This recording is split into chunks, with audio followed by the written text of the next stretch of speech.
Merhaba arkadaşlar, kanalıma hoş geldiniz. Bugünkü videomda kolay ve hızlı tığ işi portföy çanta yapılışını anlatacağım. Umarım sizler için faydalı bir video olur. Anlatımını yapacağım portföy çantanın ön yüzden görünümü, çantamızın yanlardan ve arkadan görünümü, iç kısmının görünümü de bu şekilde. Görmüş olduğunuz gibi gayet büyük ve kullanışlı. Çantanın anlatımını yaparken polyester makrome ipi kullanacağız. 100 gram ve 150 metrelik bir ip. 2 adet makrome ipinden 1 adet portföy çantayı çıkartabilirsiniz arkadaşlar. Tığ numarası olarak ise 3 milimetre ile çantayı öreceğiz. Hazırsanız haydi vakit kaybetmeden çantanın yapılışına başlayalım. Çantanın yapılışına ilk düğümü attıktan sonra çok sıkı olmayan 56 adet zincir yaparak başlayalım.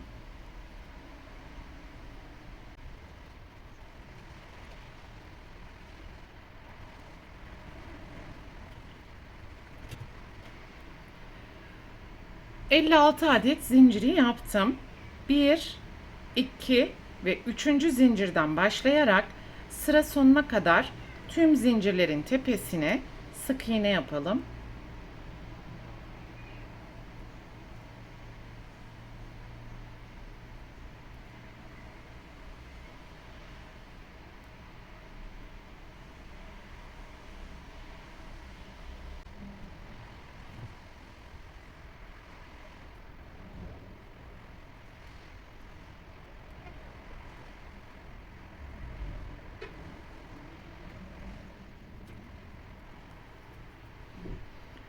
Sıranın sonuna geldiğimiz zaman ilk yapmış olduğumuz düğümün tepesine de sık iğne yapmayı unutmayalım.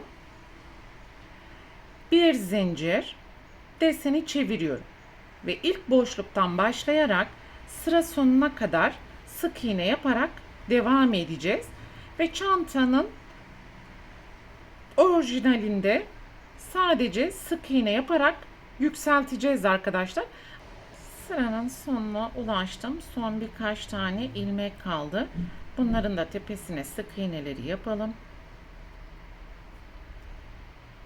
Bir zincir, deseni çeviriyorum. İlk boşluktan başlayarak sıra sonuna kadar sık iğne yaparak istediğiniz çanta yüksekliği kadar deseni yükseltmeye devam edebilirsiniz. Sıranın sonuna geldiğimiz zaman bakın burada son bir ilmek var. Bu ilmeği kaçırmadan sık iğne yapmayı unutmayalım. Dikdörtgen parçayı bu şekilde yükselttim ben ve yapmış olduğumuz dikdörtgenin kısa kenar yüksekliği 27 santimetre. Uzun kenarın yüksekliği ise yaklaşık olarak 45 santimetre. Buradaki ölçüler standart değil arkadaşlar. İstediğiniz genişlik ve yükseklik kadar sık iğneleri yükseltebilirsiniz.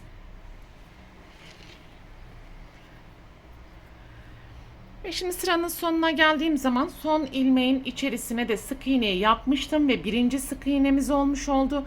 Aynı boşluğun içerisine ikinci sık iğne ve aynı boşluğun içerisine üçüncü sık iğneyi yaptım. Köşe dönüşünü oluşturdum. Şimdi hiçbir sıradaki ilmeği atlamadan her bir sırada bulunan sık iğnenin tepesine tekrar sık iğne yaparak sıra sonuna kadar devam edeceğiz.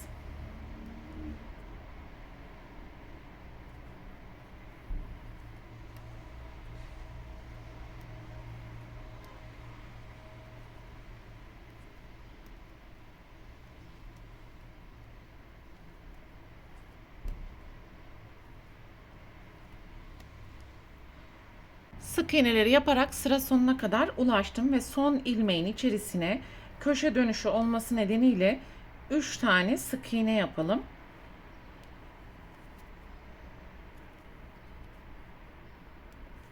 Ve şimdi başlangıç zincirini yapmış olduğumuz noktayı yapacağız. Burada da hiçbir ilmeği atlamadan sık iğne yaparak sıra sonuna kadar devam edeceğiz.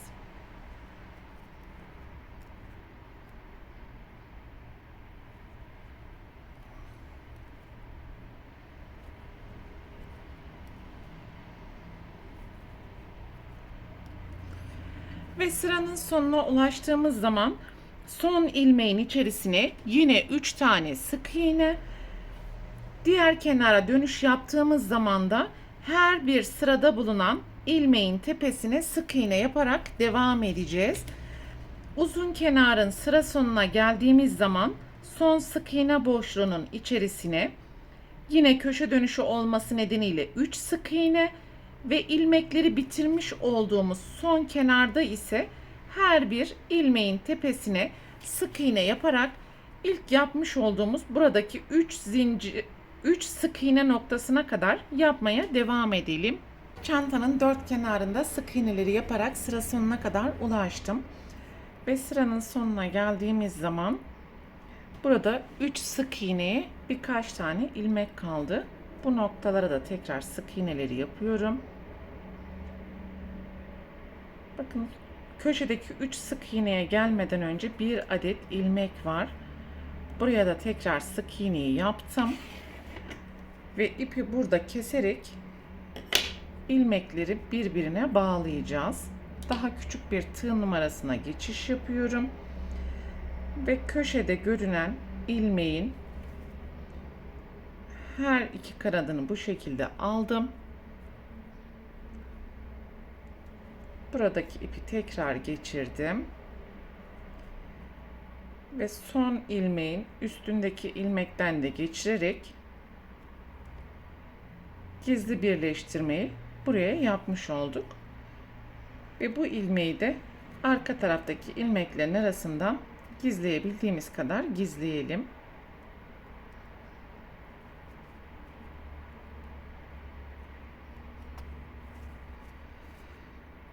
Evet, tüm sık iğneleri yaptık. Şimdi çantamızın yan taraflarını oluşturacağız. Yani buradaki her iki alan için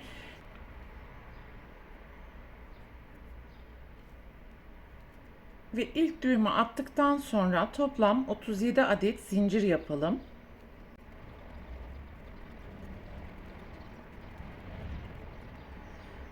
...37 adet zinciri yaptım ve 3. zincirin içerisine 3 tane sık iğne yapalım.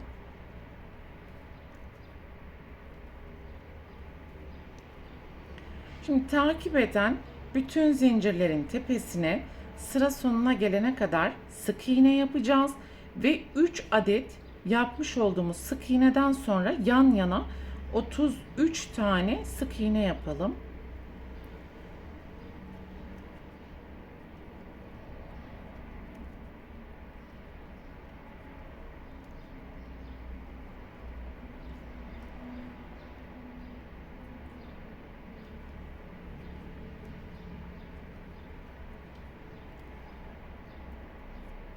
Yan yana 33 adet sık iğneyi yaptım ve bir tane zincir kaldı. Bu zincirin içerisine de 3 tane sık iğne yapalım.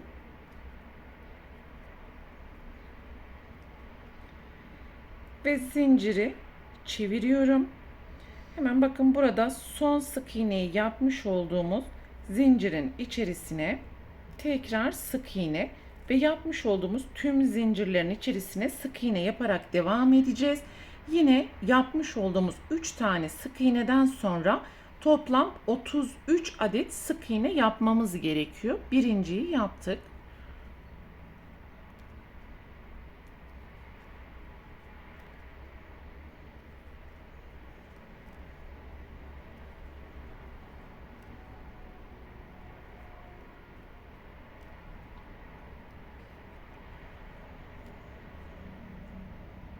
Sıranın sonuna ulaştım ve şu anda 31 adet sık iğne yaptım. 32 ve son 33. sık iğneyi de yaptım. Burada ipimizi keserek birleştirme işlemini yapacağız. Ve ilk yapmış olduğumuz sık iğnenin tepesinden önce ipi geçirelim.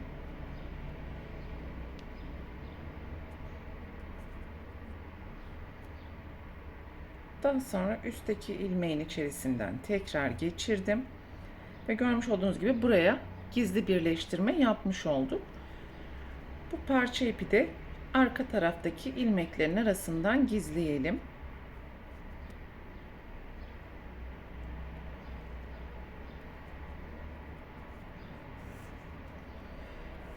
Ve burada anlatmış olduğum tüm kurallara dikkat ederek aynı sayıda bir tane daha parça örmemiz gerekiyor ve ben ön hazırlık olarak bu parçayı da örmüştüm. Bunları yan taraf ile birleştirmeden önce daha önceki videomda sizlere yapılış aşamalarını anlatmış olduğum bu motifleri öncelikle çantanın kapak bölümüne dikelim. Şu şekilde yan yana dikme işlemini gerçekleştireceğiz. Gizli hayalet iple dikme işlemini gerçekleştireceğim. Kullanmış olduğunuz renklerle de dikme işlemini yapabilirsiniz arkadaşlar. Gayet orantılı bir şekilde ve 4 motif de sığacak vaziyette dikme işlemini yapalım.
Ve bu motifi diktikten sonra sırayla diğer motifleri de dikeceğim.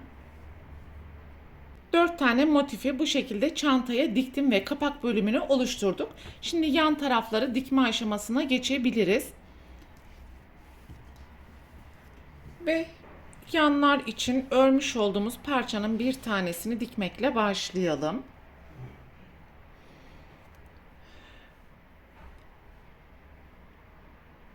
Üst noktada bulunan 3 tane sık iğneden ortada bulunan sık iğnenin arka kanadını aldım ve burada bulunan 3 sık iğneyi de atlayarak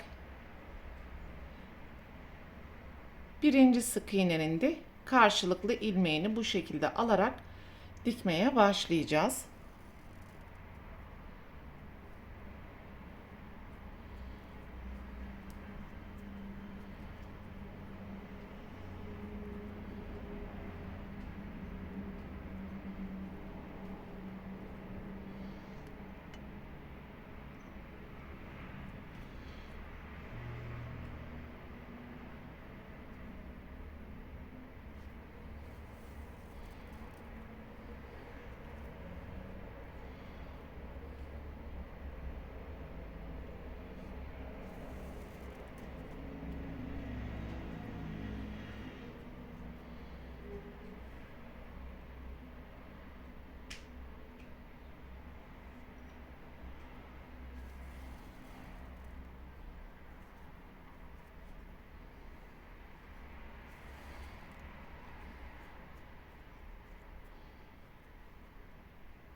Ve bu şekilde hiçbir ilmeğe atlamadan karşılıklı ilmekler birbirine bakacak vaziyette yukarı noktaya gelene kadar dikme işlemini yapmaya devam edeceğiz.